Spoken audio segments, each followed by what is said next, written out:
Welcome to Strategy Saturday. I'm Charles Carillo, and today we're going to be discussing mastering the real estate buying process. So there are several steps involved with purchasing a piece of real estate, and here's a general outline to help guide you through the process. Number one is self-evaluation.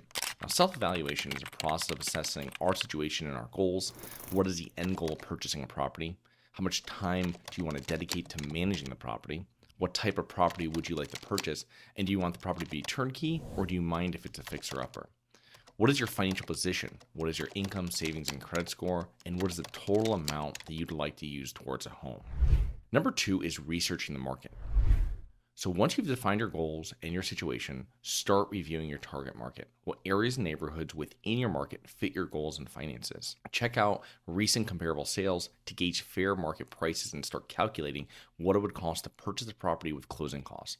What would be the monthly mortgage payment? Start driving the potential areas that fit your criteria and get a feel for the different neighborhoods within them. Number three is figuring out, will you be using a buyer's agent? So most buyers, especially first-time buyers, utilize a buyer's agent when purchasing a home. So will you? If so, this is the time to start interviewing them. Next is start looking at active listings.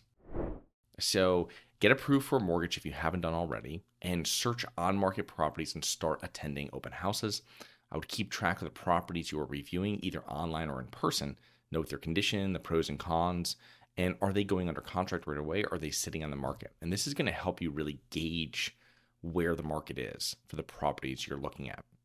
Do the properties in your price range meet your criteria, or do you realize that you need to adjust your buying criteria? So maybe you're looking for a specific house in a specific area and you wanted it to be turnkey, and now you've realized after attending some open houses and reviewing some sales, you realize that you might have to be looking for a property that's more of a fixer-upper if you want to buy one that size in that area. Number five is start making offers. So once you find a property that meets your criteria, make an offer. Consider the contingencies that you would like included within that offer. Negotiate the terms with the seller and agree on terms and price. Speak to your lender and begin the formal loan process. Number six is the home inspection, appraisal, and contingencies. So hire a qualified home inspector to review the property's condition, possibly hire more specialized contractors if the inspector notices a potential issue. For example, my brother just bought a house, and when they were going through the home inspection, the home inspector noted that there might be issues with the AC. So he hired a AC person, or he had a relationship with one, so they did it for free. But you would hire one, they'd come in, they could review exactly what was wrong with it. He found out that it was only something that would be a few $100s to fix, so it wasn't a huge issue. But if something like that gets picked up by your home inspector, make sure you bring in a professional. They say, the roof might be a little dated or this, bring someone in, review it, especially now with insurance prices so high.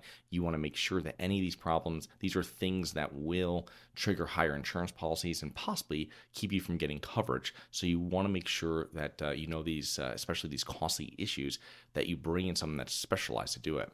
When you review the inspection report, negotiate repairs or adjustments where necessary. If it's something small and you really like the home, I probably wouldn't do anything. If it's something larger, that's when you're going to start talking to the seller and seeing what you could work out. But it all depends on what you're doing. If it's something that you're going to repair or replace anyway, I probably wouldn't put it into negotiations either way. Number seven is finalize the financing. So during the inspection period, you will also be finalizing your financing, providing all the necessary documentation to the lender for approval, review and verify the loan terms and closing costs. And number eight, finally, the closing process. Review the closing statement, all fees, terms, and costs, schedule the final walkthrough of the property to confirm its condition, prepare the funds required for closing, and this might be a cashier's check or possibly a bank wire transfer to your attorney's office or to the title company, sign all the legal documents, transfer utilities to your name, and then you're off and running. So each real estate transaction is unique with its own problems and challenges. However, being well prepared and educated while having professionals you trust alongside you will make the process much smoother. So I hope you enjoyed. Please remember to rate, review, subscribe, submit comments and potential show topics at globalinvestorspodcast.com. If you're interested in actively investing in real estate, please check out our courses and mentoring programs at syndicationsuperstars.com. That is syndicationsuperstars.com. Look forward to 2 more episodes next week. See you then. Have you always wanted to invest in real estate but didn't have the time, didn't know where to find the deals? couldn't get the funding, and didn't want tenants calling you? Since 2006, I've been buying income-producing properties in great locations that provide us with consistent passive income while we wait for appreciation in the future and take advantage of tax laws while we're waiting. And unlike your financial advisor, we invest alongside our investors in every property we purchase. Check out investwithharborside.com. If you like the idea of investing in real estate, if you like the idea of passive income, partner with us at investwithharborside.com. That's investwithharborside.com.